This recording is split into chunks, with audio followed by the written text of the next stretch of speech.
തൃശൂരിൽ 16-കാരന് ക്രൂരമർദ്ദനം. ഉത്സവത്തിനിടെ കാലിൽ ചവിട്ടിയതിനെ ചൊല്ലിയുള്ള തർക്കമാണ് അരിമ്പൂർ സ്വദേശിയായ യുവാവിനെ വളഞ്ഞിട്ട് ആക്രമിക്കാൻ കാരണം.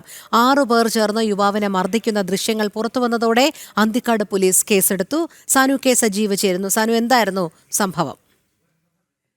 കഴിഞ്ഞ ദിവസമാണ്, അതായത് മിനിഞ്ഞാന്നാണ് ഇത്തരത്തിലുള്ള ഒരു അക്രമം ഉണ്ടായിട്ടുള്ളത്. പുള്ളിലേക്ക് പോകുന്ന ഭാഗത്ത് മനക്കുടി ഭാഗത്താണ് ഈ ഒരു അക്രമം നടത്തിയിട്ടുള്ളത്. പാടശേഖരത്തിന് ബണ്ടിലിട്ട് യുവാവിനെ, അതായത് 16 വയസ്സുകാരനെ ക്രൂരമായിട്ട് മർദ്ദിക്കുകയായിരുന്നു. ക്ഷേത്ര ഉത്സവത്തിനിടെ ഉണ്ടായ തർക്കം അതിനുശേഷം അതിന് പകരം ചോദിക്കാൻ എത്തിയതാണെന്നാണ് നമുക്ക് പോലീസിൽ നിന്ന് മനസ്സിലാക്കാൻ സാധിക്കുന്നത്. 16-കാരനെ എത്തിക്കുന്ന അതിക്രൂര മർദ്ദനമാണ്.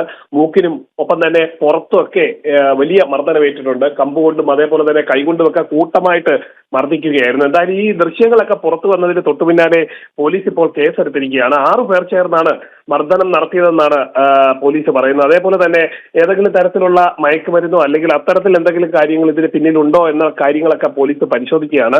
ഒപ്പം തന്നെ ഈ പ്രദേശത്ത് പതിവായിട്ട് ഈ സാമൂഹ്യ വിരുദ്ധർ തമ്പടിക്കുന്ന പ്രദേശമായി മാറിയിട്ടുണ്ട് എന്ന് നാട്ടുകാരും പറയുന്നു. ഈ പ്രദേശങ്ങളിലടക്കം പോലീസിന്റെ പെട്രോളിംഗ് ശക്തമാക്കണമെന്നും നാട്ടുകാർ ആവശ്യപ്പെട്ടിട്ടുണ്ട്.